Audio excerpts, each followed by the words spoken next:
Good morning students. अरियमा ज्ञान संबोधि में आप सभी का स्वागत है। आज की इस ज्ञान संबोधि में हम सूफी काव्य, जिसे हम प्रेमाख्यानक काव्य भी कहते हैं, आज हम उस पर चर्चा करेंगे। जैसा कि आपको पता है स्टूडेंट्स, भारत में सूफी 12वीं शताब्दी में आ गए थे। सूफियों का एक लंबा इतिहास है।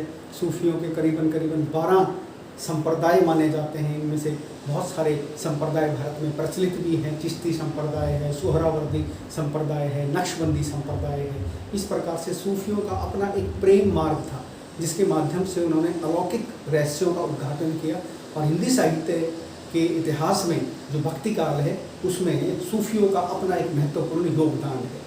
सूफियों की भारतीय संस्कृति को अपनी एक महत्वपूर्ण योगदान है। सूफियों की मसनवी शैली भारतीय संस्कृति को अपनी एक महत्वपूर्ण योगदान है। तो आइए कुछ बिंदुओं पर चर्चा करते हैं और सूफी प्रेमाख्यानक काव्य को अच्छे प्रकार से समझने का प्रयास करते हैं। तो स्टूडेंट, जैसा कि आपको पता है, सूफी शब्द फारसी भाषा का शब्द है। सूफ का अर्थ ऊन होता है, अतः सूफी का अर्थ हुआ वे विरक्त मुस्लिम संत जो ऊनी वस्त्र पहनते थे। जैसा कि मैंने आपको पिछले लेक्चर्स में बताया भी था, सूफी संत जो है मक्का मदीना के सामने, मस्जिद के सामने जब चबूतरा होता था, उस चबूतरे पर ऊन का एक लंबा सा चोगा, एक वस्त्र पहन करके जो है अल्लाह की इबादत करते थे, और वहीं से ये सूफी शब्द चला। यदि हम आगे बात करें तो मक्का मदीना के इन सूफियों में जिन कवियों ने हिंदी काव्य की रचना की, वे सभी के सभी सूफी कहलाए। सूफी मत का आदि स्रोत शामी जातियों के आदि प्रवृत्तियों में भी देखने को मिलता है। यदि हम सूफी संप्रदाय की बात करें तो जो शामी जनजातियां थी, उनमें जो है इसका प्राचीन रूप देखने को मिलता है। शामी जातियों के लोग सूफियों की भांति ही अपनी इबादत करते थे और वो झूमते थे ईश्वर को, अल्लाह को याद करते हुए। तो वहीं से ही जो है आदिम रूप जो है सूफियों का देखने को मिलता है। यदि हम भारत की बात करते हैं तो भारत में सूफी संप्रदाय का आगमन, जैसा कि मैंने आपको बताया, 12वीं शताब्दी में हुआ था। और अबुल फजल की जो पुस्तक है, जो मुगल सम्राट अकबर का दरबारी साहित्यकार था, दरबारी इतिहासकार था, जिसने आईने अकबरी लिखी है, अकबर के नवरत्नों में से एक था, उसने अपनी आईने अकबरी में सूफियों के 12 संप्रदायों के बारे में बताया है। उसमें 12 संप्रदायों का उल्लेख मिलता है, जैसा कि अभी मैंने आपको बताया था।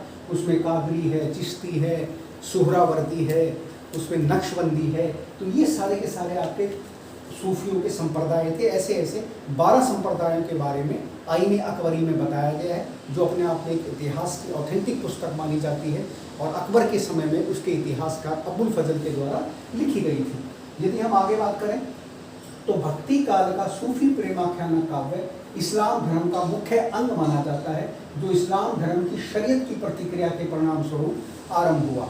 तो इस्लाम धर्म का ही एक अंग माना जाता है। इसमें ईश्वर की इबादत जो है मस्जिदों में नहीं की जाती। इसमें ईश्वर की इबादत खुले में कहीं पर भी बैठ के सूफी अपने तरीके से जो है मस्ती के अंदर उसकी इबादत करते हैं। मस्जिद में भी की जाती है, ऐसी बात नहीं है, लेकिन खुले में इसकी इबादत ज़्यादा करते हैं। और सूफी जो है, सूफी कवालियाँ बड़ी प्रचलित हैं। उन कवालियों के माध्यम से जो है एक प्रकार से अल्लाह का भजन किया जाता है और लंबा चोगा पहन करके सूफी अपनी मस्ती में मस्त रहते हैं। हमारी अगर हम बात करें तो हिंदू संस्कृति में भी ऐसे आपको बिल्कुल सूफियों की तरह लोग देखने को मिले होंगे। जैसे आपने हरे रामा हरे कृष्णा संप्रदाय देखा होगा, उसमें भी वो ढोलक लेकर के जो है उछल उछल के नाचते हैं। वो भी एक सूफियों का ही प्रकार है, बस वो भारतीय शैली का सूफी संप्रदाय कह लीजिए आप उसको, जो कृष्ण संप्रदाय है, और ये आपका जो है वैसा सूफियत वाला संप्रदाय हो गया। तो इस प्रकार से सूफियत भारत में फैली थी। यदि हम बात करते हैं कि भक्ति काल के प्रमुख सूफी कवि संत कौन थे, क्योंकि जैसा कि हम कहते हैं कि ये कवि कम थे, ये संत ज़्यादा थे। इस्लाम धर्म का एक अंग था शरीयत, उसकी प्रतिक्रिया के स्वरूप में जो है ये इस्लाम सूफी मत फैला था। तो ये भी अपने आप में संत थे, ये मुस्लिम संत कह लीजिए आप इनको। तो ये प्रमुख सूफी कवि कौन कौन से हैं? मुल्ला दाऊद हुए हैं, उनकी बड़ी प्रसिद्ध रचना है चंदायन। उसके बाद मंझन हुए हैं, मंझन की बड़ी प्रसिद्ध रचना है मधुमालती। कुतुबन हुए हैं, उनकी रचना है मृगावती। कासिम शाह सूफी संत हुए हैं, उनकी रचना है हंस जवाहर। उस्मान प्रसिद्ध कवि और संत हुए हैं, उनकी रचना का नाम है चित्रावली। और शेख नबी बड़े प्रसिद्ध संत सूफी हुए हैं, उनकी रचना का नाम है ज्ञानदीप। तो यदि हम बात करें इस सूफी काव्य धारा की, तो आपने सोचा होगा कि इस चार्ट में मैंने मलिक मोहम्मद जायसी का नाम नहीं लिया। मलिक मोहम्मद जायसी, जैसा कि आपको पता है, सूफी काव्य धारा के प्रतिनिधि कवि हैं, इसलिए उनके बारे में अलग से बताना था। तो मलिक मोहम्मद जायसी सूफी काव्य धारा के प्रतिनिधि कवि हैं और उनका जो अवधी भाषा का महाकाव्य है जिसे हम अवधी पद्मावत कहते हैं, वो जो है सूफी काव्य धारा का प्रतिनिधि ग्रंथ माना जाता है। तो सूफी प्रेमाख्यान काव्य की मुख्य जो विशेषताएं हैं जो परीक्षा की दृष्टि से अति महत्वपूर्ण हैं, इनको मैंने यहाँ संजोने का कार्य किया है। और ये 20 अति महत्वपूर्ण विशेषताएं हैं परीक्षा की दृष्टि से। अक्सर परीक्षाओं में जो है सूफी काव्य की विशेषताएं पूछी जाती है। ये जस्ट इंट्रोडक्शन मैंने आपको दिया कि वास्तव में सूफियत है क्या, सूफी शब्द का अर्थ क्या है, सूफी शब्द कहाँ से आया, कहाँ भारत में सूफी संत कब आए। तो ये एक इंट्रोडक्शन आपको देना था ताकि आपको पता चल सके कि सूफी मत वास्तव में है क्या। अब आइए कि सूफी संप्रदाय की, सूफी मत की प्रेमाख्यान काव्य की विशेषताएं क्या हैं। यदि हम पहली विशेषता की बात करते हैं तो काव्य रूप की दृष्टि से अधिकांश सूफी काव्य प्रबंध काव्य ही हैं, परंतु कुछ मुक्तक भी इस काव्य में देखने को मिलते हैं जो गेय शैली में हैं। यदि हम सूफी काव्य की बात करते हैं, यदि हम उनके काव्य रूप की बात करते हैं, तो अधिकतर सूफी काव्य जो है प्रबंध काव्य के रूप में लिखा गया है, जिसे हम महाकाव्य कहते हैं। लेकिन सूफी काव्य, कुछ सूफी काव्य जो है मुक्तक शैली में भी मिलता है, क्योंकि मुक्तक शैली में जो है प्रबंध से बंधा नहीं जाता। प्रबंध की जो काव्य शैली होती है उसकी तरह से वो बंधा बंधाया काव्य नहीं होता, मुक्तक शैली होती है। तो वो जितनी भी सूफियों की मुक्तक शैली है वो आमतौर पर गेयात्मक शैली है, उसको गाया जाता है, वो संगीतात्मक शैली से भरी हुई है। ठीक है। उसके बाद है पद्मावत शिव का सर्वश्रेष्ठ महाकाव्य, जिसे हिंदी का पहला महाकाव्य होने का भी गौरव प्राप्त है। अब हिंदी में कई बार आपने देखा होगा, आदिकाल में आपने पढ़ा होगा, आदिकाल में पृथ्वीराज रासो को हिंदी का पहला महाकाव्य बताया गया है। लेकिन क्योंकि पृथ्वीराज रासो की प्रामाणिकता और अप्रामाणिकता को लेकर के काफ़ी विवाद है, कुछ लोग उस ग्रंथ को प्रामाणिक मानते हैं, कुछ लोग उसको अप्रामाणिक मानते हैं। तो जिस रचना पे विवाद है, जिसकी प्रामाणिकता पे, उसको हम फिर महाकाव्य नहीं कह सकते। तो इसलिए जो है मलिक मोहम्मद जायसी के पद्मावत को ही हिंदी का पहला महाकाव्य माना गया है। उसके बाद इस युग के प्रमुख यदि हम प्रबंध काव्यों की बात करते हैं तो उसमें पद्मावत के साथ साथ चंदायन, मधुबांती, मृगावती, मुग्धावती और चित्रावली, ये जो है सूफी काव्य के बड़े प्रसिद्ध प्रबंध काव्य हैं, महाकाव्य हैं, जो इस काव्य धारा को कहीं ना कहीं एक महानता की ओर लेकर के जाते हैं। जिस प्रकार से संतों ने अपने काव्य के माध्यम से भारतीय जनमानस में अपनी जगह बनाई, उसी प्रकार सूफियों ने भी अपने काव्य के माध्यम से, अपने प्रेमाख्यानों के माध्यम से भारतीय संस्कृति में अपनी एक जगह बनाई, भारतीय जनमानस के हृदय में अपना एक स्थान बनाया। यदि हम अगली विशेषता की बात करते हैं तो सूफियों ने भक्ति साधना के स्तर पर प्रेम को सर्वोपरि प्रमुखता दी है। उन्होंने परमात्मा को पत्नी और साधक को पति के रूप में कल्पित कर विशुद्ध प्रेम की प्रतिपादना की है। यदि हम सूफियों की भक्ति साधना की बात करें तो उन्होंने प्रेम को महत्व दिया है, ये प्रेम को ही सर्वोपरि मानते हैं और ये परमात्मा को पत्नी रूप में मानते हैं और साधक जीवात्मा को पति रूप में देखते हैं।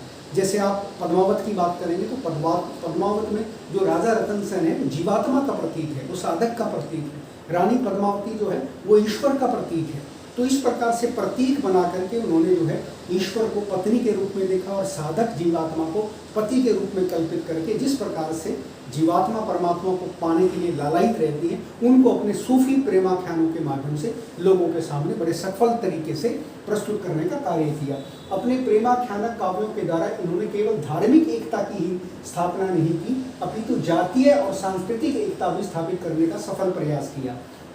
देखिए, सूफियों की खास बात ये थी, इससे पहले कभी भी किसी मुस्लिम जाति के लोगों ने इस प्रकार का प्रयास नहीं किया जो सूफियों ने प्रयास किया। सूफियों ने हिंदू और मुस्लिमों में एकता का बड़ा भारी प्रयास किया, समन्वय का बड़ा भारी प्रयास किया। इसलिए सूफी प्रेमाख्यानकों में हिंदू प्रेम कथाओं को आधार बना करके जो है अलौकिक बातें कही गई, रहस्यवादी बातें कही गई। पद्मावत, आपको पता है, पद्मावत के सारे पात्र, सारी घटना हिंदू घटना है।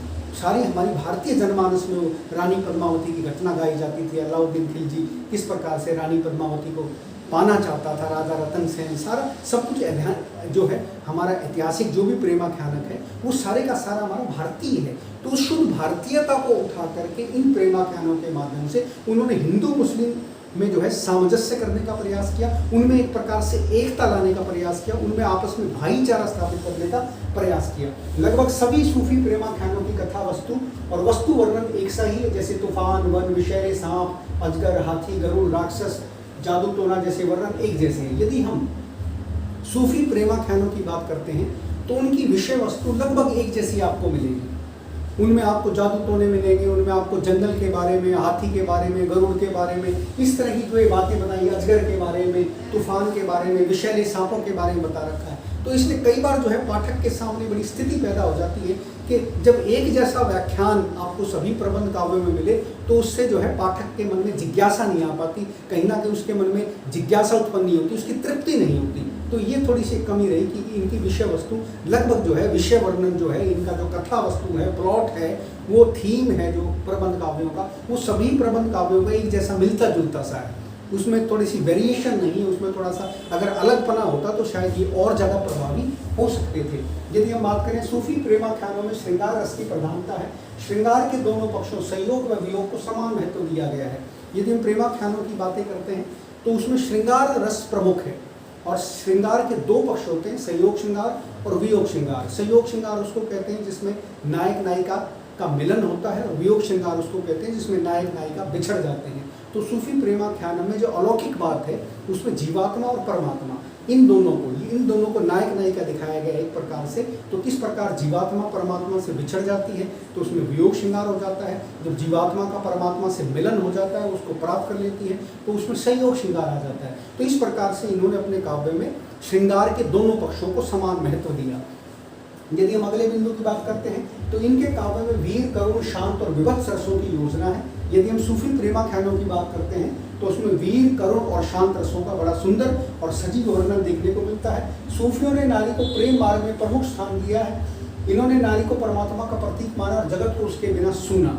जैसे ही हम संत काव्य की बात करते हैं तो संत काव्य में आपने देखा कि उन पर जो है नाथों का और सिद्धों का प्रभाव था, इसलिए उन्होंने जो है नारी को एक प्रकार से साधना में बाधा माना, एक प्रकार से जो है नारी के बारे में उन्होंने जो है नारी के बारे में उनकी जो है स्पष्टवादिता नहीं थी उनमें एक प्रकार से, कहीं ना कहीं एक प्रकार से। लेकिन सूफियों की जब हम बात करते हैं तो सूफियों ने नारी को अपने काव्य में काफ़ी महत्व दिया। उनका मानना है कि नारी अपने आप में एक श्रद्धा है, नारी के बिना ये संसार सूना है, और उन्होंने नारी को कहीं ना कहीं महत्व देते हुए उसे परमात्मा का प्रतीक माना है। उनका मानना है कि साधना स्त्री के बिना अधूरी है। तो इस प्रकार से उन्होंने अपने प्रेमाख्यानों में नारी पात्रों को ज़्यादा महत्व दिया। पद्मावत में आप देखिए पद्मावती को महत्व दिया गया, उसमें नागमती को महत्व दिया गया। तो इन्होंने नारी को बड़े सम्मान के साथ उसके बारे में किसी भी प्रकार की इस तरह की बात नहीं की कि वो साधना के मार्ग में किसी प्रकार की बाधा है, जैसा कि संत कवियों ने कहा था। जहाँ संतों ने माया को साधना में बाधा माना, वहीं सूफियों ने शैतान को प्रेम साधना में बाधक माना है।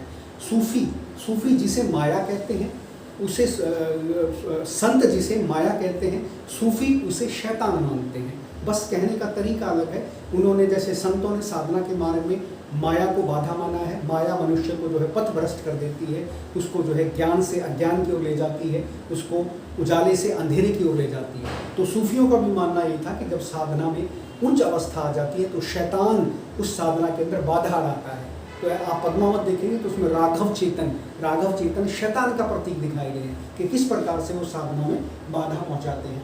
उसके बाद आप देखिए सूफी कवि मानते हैं कि गुरु की कृपा से शैतान से छुटकारा मिल सकता है। जैसे संतों ने अपने काव्य में गुरु को महत्व दिया। कबीर ने कहा गुरु गोविंदो घरे कापू लागू पाए, बलिहारी गुरु आपने जिन गोविंदियों मिलाए। तो जिस प्रकार से संत कवियों ने अपने काव्य में गुरु को महत्व दिया, उसी प्रकार सूफियों ने भी अपने काव्य में गुरु को महत्व दिया। उनका मानना था कि गुरु का प्रभाव ही, गुरु की कृपा ही हमें शैतान से बचा सकती है और हमारी साधना में वृद्धि कर सकती है। उसके बाद सूफी कवियों का उद्देश्य लौकिक कथाओं के माध्यम से अलौकिक सत्ता का आभास कराना था। सूफियों ने जो अपने प्रेमाख्यानक लिखे, जो अपने प्रेम काव्य लिखे, उनमें उन्होंने लौकिक कथाओं को आधार बनाया। जैसे पद्मावती, रानी पद्मावती, राजा रतन सेन, ठीक है, अलाउद्दीन खिलजी के बारे में वो बता रखा है उसमें जो कुछ भी। तो ये एक प्रकार की लोक कथा उस समय जो प्रचलित थी भारतीय जनमानस में, उसी कथा को आधार बना करके उन्होंने अलौकिक रहस्यों का उद्घाटन किया।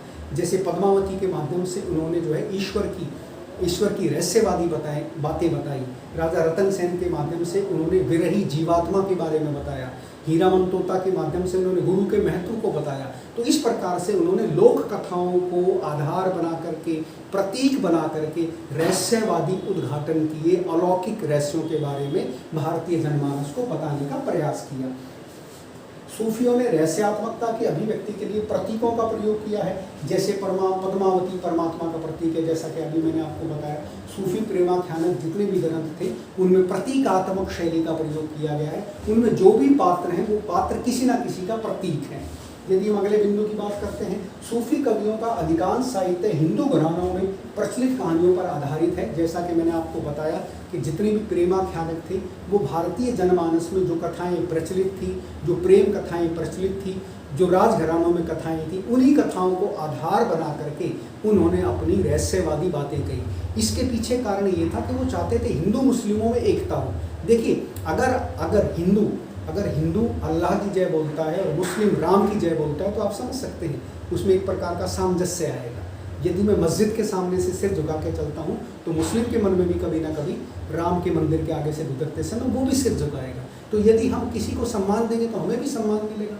तो सूफियों ने ये बड़ा मनोवैज्ञानिक तरीके से इस चीज़ को सोच करके और अपने प्रेमाख्यानों को भारतीय संदर्भ से ही उठाया, भारतीय कथाओं को उठा करके ही प्रेमाख्यानक लिखे। उसके पीछे कारण यही था कि भारतीय जनमानस में जो हिंदू मुस्लिमों को लेकर लंबे समय से एक वैमनस्य चला आ रहा था, उनमें जो आपसी टकराव होता था, धार्मिक टकराव होता था, सामाजिक टकराव होता था, वो टकराव खत्म हो जाए और दोनों में समन्वय हो जाए, दोनों में भाईचारा आ जाए। तो ये सूफियों ने बहुत प्रशंसनीय कार्य किया था। इसलिए उन्होंने हिंदू राजघरानों की कहानियों को आधार बना करके अपने ग्रंथों में अपने तरीके से पात्र घड़ के उनसे अलौकिक बातें भारतीय जनमानस में प्रचारित की। यदि हम अगले पॉइंट की बात करते हैं तो सूफी कवियों ने समाज में प्रचलित अंधविश्वास, तीर्थ, त्योहार, व्रत, उत्सव, जादू टोना आदि को प्रबंध काव्यों में स्थान दिया। देखिए, जो कुछ भी हमारे सामाजिक जीवन में प्रचलित होता है, जब भी कोई लेखक, चाहे वो भक्त हो, चाहे वो लेखक हो, चाहे वो संत हो, वो युगीन परिस्थितियों से प्रभावित हुए बिना नहीं रहता। तो सूफी कवियों ने भी अपने प्रबंध काव्यों में उस समय जो प्रचलित हमारे अंधविश्वास थे, जो हमारा तीर्थाटन होता था, त्यौहार थे, उत्सव थे, जादू टोने होते थे, उन सब का वर्णन अपने प्रबंध काव्यों में किया है, क्योंकि वो सारी की सारी चीज़ें उस समय भारतीय जनमानस में प्रचलित थी। तो जनमानस किस प्रकार से सोचता है, उसके किस प्रकार के रीति रिवाज हैं, उसकी क्या धारणाएं हैं, वो जीवन के बारे में कैसा सोचता है, किन उत्सवों में रुचि लेता है, ये सारी बातें उनके प्रबंध काव्यों में आपको बहुत सुंदर तरीके से देखने को मिलेंगी। यदि हम पद्मावत की बात करते हैं तो उसमें षड ऋतु वर्णन बहुत अच्छे तरीके से किया गया है, क्योंकि भारत में आपको पता है ना, सारी ऋतुएं समय समय पर आती हैं। चौमासा, वर्षा ऋतु का मौसम आता है, बसंत आता है, शिशिर आता है, शरद ऋतु आती है, ग्रीष्म ऋतु आती है। तो सारी की सारी षड ऋतु वर्णन बड़ा अच्छे तरीके से देखने को मिलता है। तो भारतीय संस्कृति में एक प्रकार से सूफी रच बस गए थे। तो उन्होंने भारतीय संस्कृति के रीति रिवाजों को, त्योहारों को, सामाजिक मान्यताओं को, धार्मिक मान्यताओं को अपने प्रबंध काव्यों में बहुत अच्छे तरीके से स्थान दिया। यदि हम अगले बिंदु की बात करते हैं, सूफियों ने खंडन मंडन का निषेध किया, अर्थात समाज के किसी वर्ग, जाति, संप्रदाय या धर्म की निंदा नहीं की। देखिए, सूफियों में एक बड़ी खास बात थी। सूफियों को पता था कि आप भारतीय संस्कृति का प्रचार प्रसार कर रहे हैं, आप भारतीय संस्कृति को स्वीकार कर रहे हैं, क्योंकि वो तो अरब के रहने वाले थे, भारत में आकर के बस गए थे। तो उनके काव्य में एक बड़ी खास बात है, उन्होंने खंडन मंडन की प्रवृत्ति को बढ़ावा नहीं दिया। खंडन मंडन की प्रवृत्ति ये होती है कि तत्कालीन भारतीय समाज में बहुत सारे अंधविश्वास थे, बहुत सारी आध्यात्मिक मान्यताएं गलत थी, उन्होंने उनका खंडन नहीं किया। उन्होंने जो है किसी जाति विशेष, समुदाय विशेष के बारे में कोई भी ऐसी बात नहीं कही जिससे किसी भी प्रकार का विवाद उत्पन्न हो। लेकिन संत काव्य की जब हम बात करते हैं तो संतों ने तो मुखर होकर के भारतीय समाज में उस समय जो कुरीतियाँ थी, अंधविश्वास थे, आडंबर थे, उनका खुल करके विरोध किया। लेकिन सूफियों ने ऐसा नहीं किया। उन्होंने खंडन मंडन की प्रवृत्ति का जो है एक प्रकार से बहुत सुंदर तरीके से उन्होंने निषेध किया और समाज के किसी वर्ग, जाति, संप्रदाय के बारे में कोई भी ऐसी बात नहीं कही जिससे उस समाज के उस वर्ग का किसी प्रकार से अपमान हो और सूफियों के बीच में और आम लोगों के बीच में किसी प्रकार का विवाद पैदा हो, क्योंकि वो तो मेल कराना चाहते थे हिंदू मुस्लिमों में। इसलिए उन्होंने खंडन मंडन प्रवृत्ति को अपने काव्य में, अपने साहित्य में निषेध रखा। उन्होंने भारतीय जनमानस को, ठीक है, इनडायरेक्ट माध्यम से उन्होंने अंधविश्वासों पर चर्चा की, लेकिन उन्होंने सीधे तौर पर किसी जाति को, किसी संप्रदाय को, किसी वर्ग विशेष पर उन्होंने किसी प्रकार का कटाक्ष नहीं किया। वर्ण व्यवस्था पर उन्होंने किसी प्रकार का कटाक्ष नहीं किया, जैसा आपको संत काव्य में देखने को मिलता है। अगला देखिए, सूफी प्रेमाख्यानक लोक प्रचलित अवधी भाषा में लिखे गए हैं। जैसा कि आपको पता है, भक्ति काल के समय अवधी भाषा काफ़ी प्रचलित थी।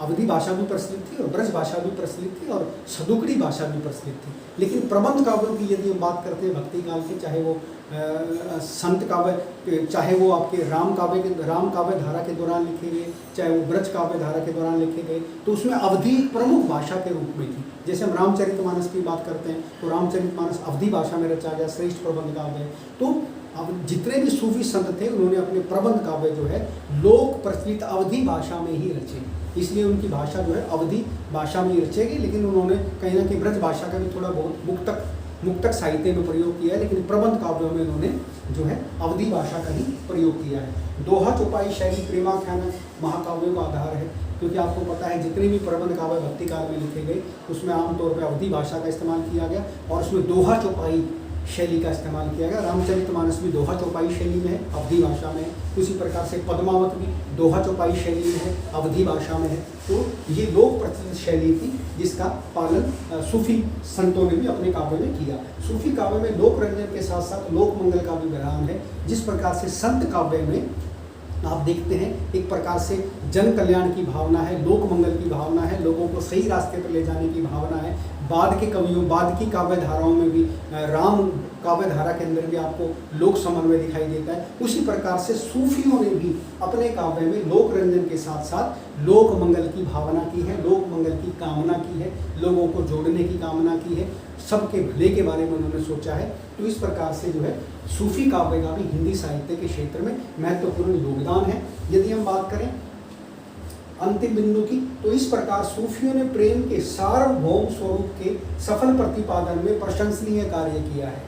सूफियों ने जो प्रेम का सार्वभौम रूप प्रस्तुत किया वो अपने आप में बड़ा प्रशंसनीय है। सार्वभौम रूप वो होता है जिसमें सारे संसार के अंदर प्रेम फैल जाए, सारा संसार विश्व बंधुत्व की भावना को हम सार्वभौम प्रेम कहते हैं। तो सूफियों ने अपने साहित्य के माध्यम से उस सार्वभौम प्रेम का सफल प्रतिपादन अपने साहित्य में किया। इस कारण से भारतीय जनमानस में सूफियों का सम्मान किया जाता है। आज भी शेख सलीम चिश्ती की दरगाह पर हिंदू और मुस्लिम सभी प्रेम से जाते हैं। आज भी आप देखेंगे वो आपके निज़ामुद्दीन औलिया की मज़ार है, उस पर वो सूफी संत थे, उन पर भी हिंदू मुस्लिम जो है मत्था टेकने जाते हैं। तो ये समन्वय का प्रयास जो है कहीं ना कहीं सूफियों की जो उनका साहित्य था, सूफियों की जो वाणी थी, उन्होंने जिस मसनवी शैली से भारतीयता को रूबरू कराया, भारतीयों को एक प्रकार से उसके बारे में ज्ञान दिया, तो वो कहीं ना कहीं जो है भक्ति काल की एक अनमोल निधि है, कहीं ना कहीं वो भक्ति काल का एक अनमोल साहित्य है।